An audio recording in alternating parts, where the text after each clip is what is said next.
May Maya Landers credit card ka ba? So kung meron, panoorin mo to. Ito kasing nagtanong sa video ko at ang tanong niya, ma'am, pag nagbayad po tayo sa due date ng Landers credit card, kung ano yung nagastos natin sa credit card, yun din po yung babayaran natin sa kanila? Or I mean, kung magkano yung nagastos natin sa Landers credit card, yun din po yung amount na bayadan natin kung magkano amount na nagastos natin. So ang ibig niya po sabihin dito, siguro, kung tinatanong niya kung magkano ba yung nagastos niya or nagamit niyang amount sa credit card niya, ay kung yun din ba yung ibabalik niya mismo sa credit card niya. Okay, so yun ay kung before yung due date. Ang sagot po dyan is yes.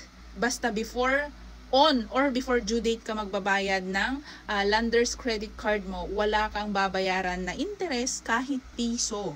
So ibig sabihin, 1 month yun eh. Kung hindi ko nagkakamali, 1 month or 45 days before due date, free yun. Free of interest. So, yung Maya Landers credit card kasi natin is nagfo-function siya as a regular credit card. Hindi siya kagaya ng mga G-Credit, G-Loan, S-Pay Later, mga ganon-ganon. Diba yung mga ibang loan app dyan na once na ginamit mo, meron na kagad interest.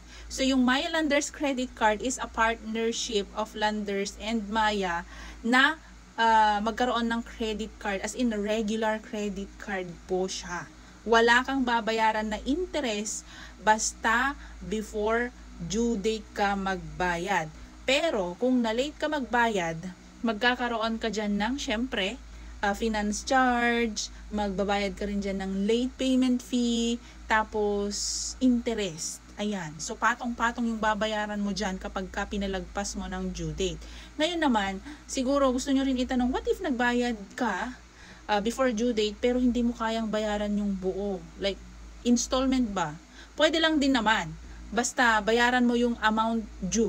Minimum amount due. May mailalagay naman dyan si Maya kung magkano yung minimum amount due. For example, nakagamit ka ng 1,000 and ang minimum amount due mo is like 300. So, before due date, hindi mo kailangang bayaran yung 1,000 kung wala ka naman talagang pambayad, basta magbayad ka ng 300 na minimum amount due. Okay?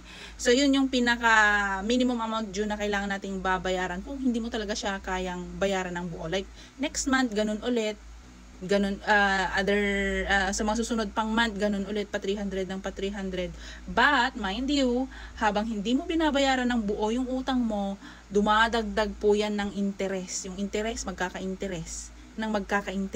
Okay? So, dyan tayo nalulubog sa utang kung hindi tayo marunong magbayad on time and kapag due date na natin. So, be responsible kapag meron tayong credit card, hindi porket dali lang gumamit ng pera kasi naka-ready na yan. Napautang ng bangko, nandiyan na sa'yo, gamitin mo na lang anytime mo gusto.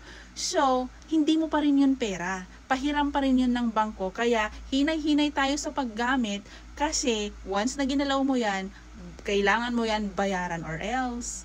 Kung wala kang pambayad, di syempre malulubog ka ngayon sa utang. Yan yung nangyayaring debt trap, mga ganon-ganon na sinasabi nila. Ayan, so malulubog tayo sa utang kung wala talaga tayong pambayad, guys.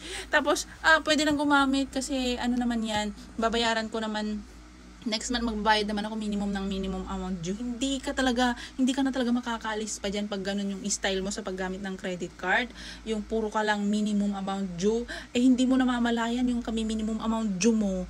Nako, times 2, times 3, imbes na yung 1,000 na ginamit mo, naging 5,000 na. Naging 6,000 na, kaka-minimum amount due mo, ganyan.